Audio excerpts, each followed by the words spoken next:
I wasn't planning to explode. Honestly, I thought I'd come home, pour a glass of wine, take a long shower, and maybe crawl into bed with a book I probably wouldn't finish. Work had drained the last drop of patience out of me.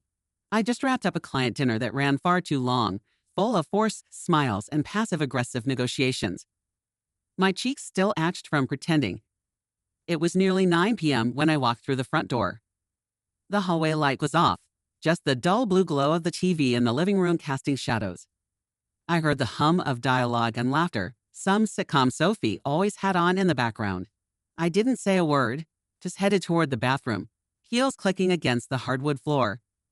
Then I heard her voice, sharp, dry. "Oh, okay, that look again." I stopped mid-step. My hand was already on the bathroom door. I turned it slightly. "What look?"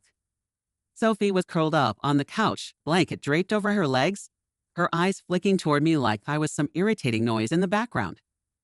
Ryan, her boyfriend, sat next to her, head down, pretending to be invested in the screen. "You just walked in and looked at me like I kicked your dog," she muttered. "I didn't look at you," I said, my voice already tighter than I wanted it to be.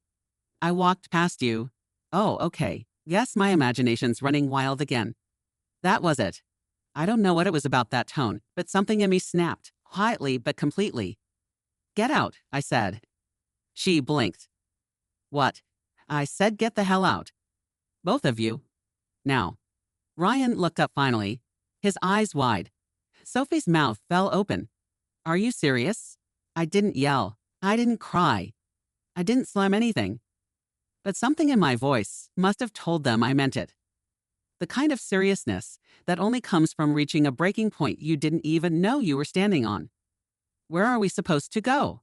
she asked, standing up. I shrugged. "You have options. Grandparents, friends, a hotel. I don't care. But I need you out of this house. Tonight." Sophie stared at me like she didn't recognize me. And maybe she didn't. I barely recognized myself. Ryan pulled his shoes on without saying a word. He was always polite, even when I could tell he wanted to defend her. Maybe he knew this wasn't about just one night. She left in tears, sobbing as she threw a bag together, crying on the phone to her sister Maya. I heard her say something about me being cold and just done with her. And she wasn't wrong. I stood in the doorway after they drove off, silence falling like a curtain. For a moment, I wanted to call her back, take it all back. But the silence felt good.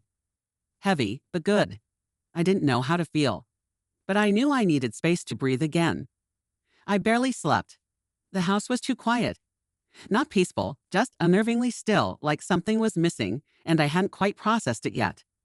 I lay in bed staring at the ceiling, the words from earlier still echoing in my head. Get the hell out. I hadn't planned it. I hadn't rehearsed it.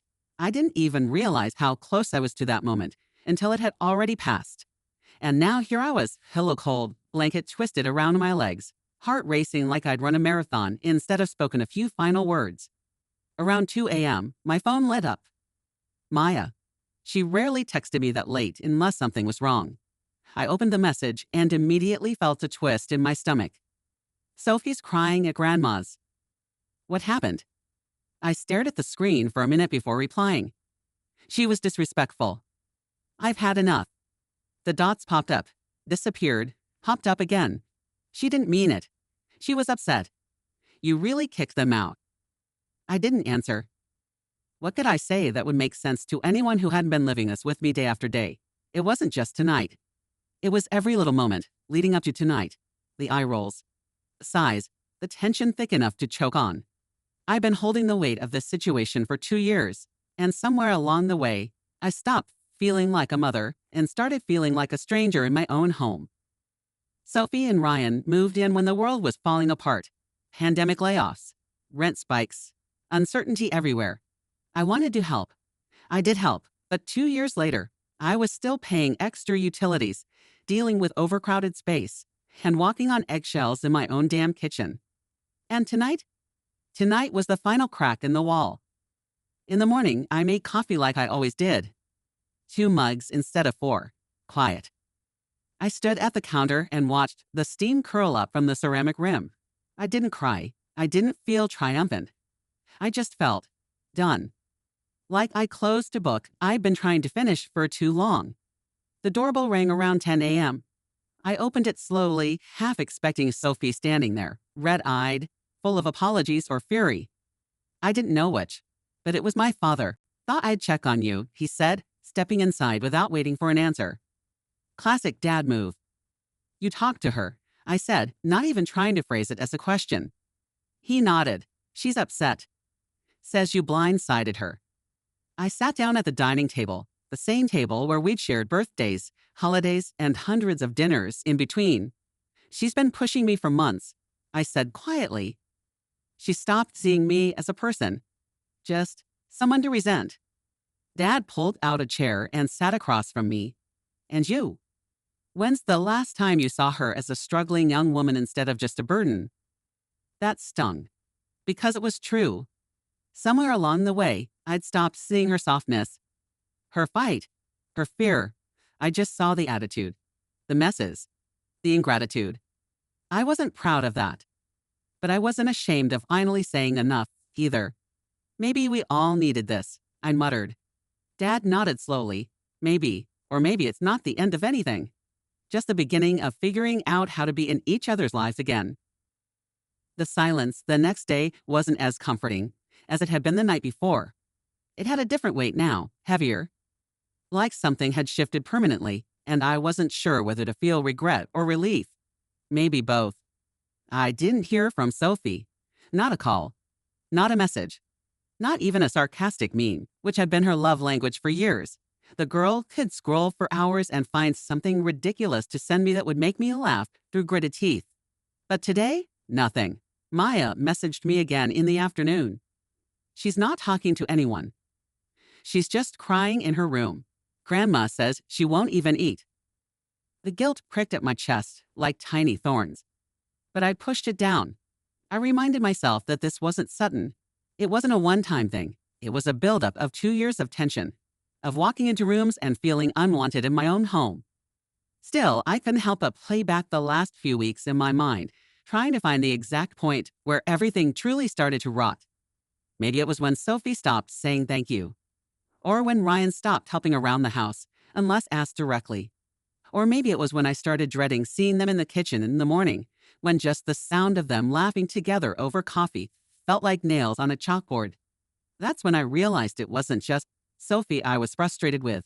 It was me too. I let things go for too long.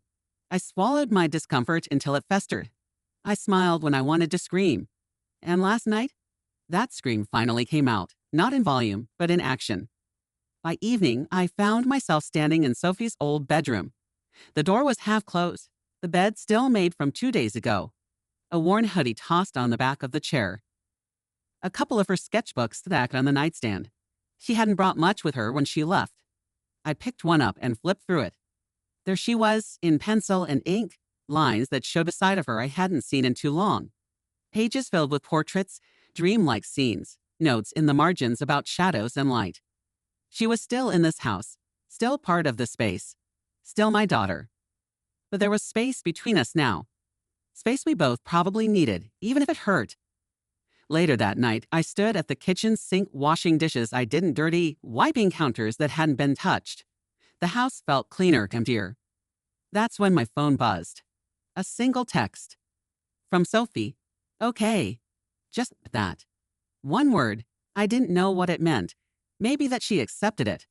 Maybe she was just done talking. Maybe she wanted me to respond, to ask what she meant. I typed a dozen replies, then deleted them all. In the end, I just wrote, I love you. And I left it at that. When a foundation starts to crack, it doesn't happen overnight. It begins slowly, beneath the surface. Quiet fractures creeping outward, invisible to the naked eye. You only notice them when the walls start to shift, when doors stick, when things that used to fit just don't anymore. That's what it had felt like between me and Sophie. For a while, I told myself we were just adjusting, that it was normal. 3 adults under one roof, all carrying stress and responsibility in different ways. But deep down, I knew it wasn't just that. We stopped having real conversations. Everything became transactional. Can you move your car? Did you leave the dryer running? Rent's due Friday. She used to tell me everything about her job, her dreams, even the random drama with her friends I never remembered the names of. But over time, the talking stopped. The warmth faded. All that was left was tension, unspoken, sharp, and ever present. Ryan didn't help much, but I never blamed him directly. He was quiet, respectful.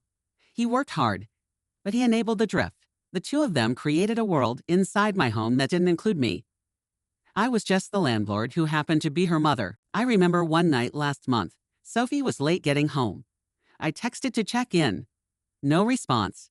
She came in around midnight, barely said a word, and when I asked if everything was okay, she just said, "It's not a big deal," and went to bed. I stood in the hallway for 10 minutes, wondering when she stopped needing me. Now, sitting on the patio with a cup of coffee going cold in my hands, I finally admitted something I hadn't said out loud before. I was grieving. Not because she left the house, not because we argued, but because I didn't recognize my daughter anymore, and maybe she didn't recognize me either. The front door stayed quiet. Her room stayed untouched. The silence stretched into the afternoon. That evening, Maya came over.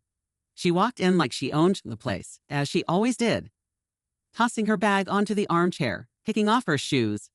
"You look like hell," she said, flopping next to me on the couch. "Thanks. I feel like it." She nudged my arm. "You going to talk to her? She sent a one-word text yesterday. That's something, right?" Maya rolled her eyes. "Come on, Mom. You think she's good at this? You think she wants to be fighting with you?"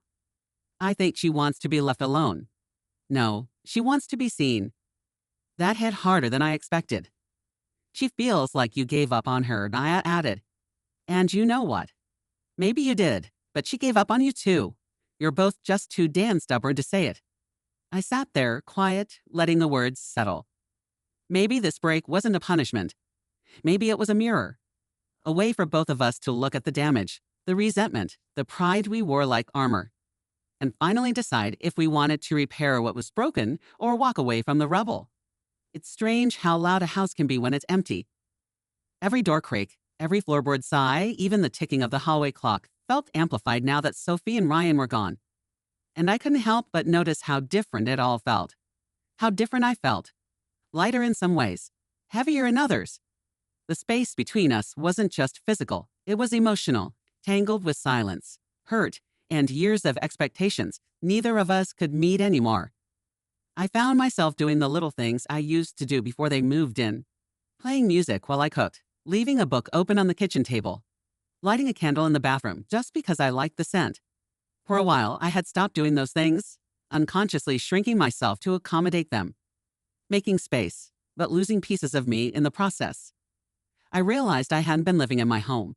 I'd been existing in it. On Wednesday, I passed by the grocery store and almost grabbed her favorite tea without thinking. It was muscle memory, like when she was little and I always made sure there were graham crackers and strawberry yogurt in the pantry. Now, it just felt strange, like I was shopping for a ghost. Later that night, I sat at the dining table again, staring at my phone. I typed, "Are you okay?" and deleted it. Then, "Do you need anything?" Deleted. Then finally, I sent, "I miss you." No reply. Not that night. Not the next morning either. But on Friday, she called. I didn't answer on the first ring, or the second. I let it buzz until the last second, then picked up, heart pounding like I was about to walk into a courtroom. "Hi," she said softly. "Hi," I replied just as quietly. There was a pause. I heard cars in the background, maybe a breeze. She must have been outside. "I'm sorry," he said. 3 words. I felt them in my chest. "I am too," I said, my voice catching a little. "I wasn't trying to be awful that night." She continued. I don't know. I was tired, stressed. Ryan and I had been fighting. And when I saw your face, I just reacted. I finished for her. Yeah." We both let the silence breathe between us. Then she added, "You didn't deserve that. And I know you've been carrying a lot." I swallowed hard. "So have you." Another pause. I miss home, she said. I miss you being home, I replied. And I meant it, not just physically. I missed her, the real her, the version who sat at the kitchen counter doodling in her sketchpad while I made dinner. The one who used to hum off key and leave her socks everywhere and hug me without reason. I think we need boundaries, she said. I blinked. Yeah, I agree. And space. Absolutely. But maybe we can still find a way to be close. Just in a healthier way. I smiled. For the first time in days, it felt real. That sounds perfect. It wasn't a resolution. It wasn't some magical fix. But it was a beginning. The space between us wasn't empty anymore. It was a place to rebuild. A week passed. No dramatic reunions, no heartfelt doorstep scenes from a made-for-TV movie. Just quiet texts, slow check-ins, and space. Real intentional space. And strangely, it helped.